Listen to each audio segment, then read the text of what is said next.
Ang lakas talaga ng dating ng Korean series na Boys Over Flowers. Bukod sa mga spoof sa gag show na Banana Split, is a abundant. F4 inspired din ng mga kanto boys ng Asat sa Linggo. Tampok ang special number nila Luis, Billy, Bong at John Lloyd. Paganda kasi ang eksena sa Boys Over Flowers. Nadiskubre ni Junpyo ang real na pagmamahal ni Ji-woo kay Janbi. Sa galit, gusto niyang patalsikin sa campus ang dalawa. Pero isang paligsahan ang susubok sa dalawang nagmamahal kay Janbi. Matira ang buong loob na ipaglaban ang kanyang pag-ibig.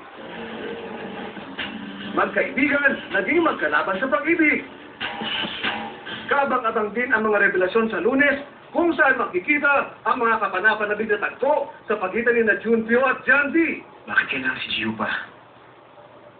Hindi pa uling lahat. Sabihin mo lang na gusto mo rin ako. At ngayong pasukan na, request naman ng mga kabataang fans ng Boys Over Flowers na magkaroon ito ng replay sa weekend. Maaari dumawal!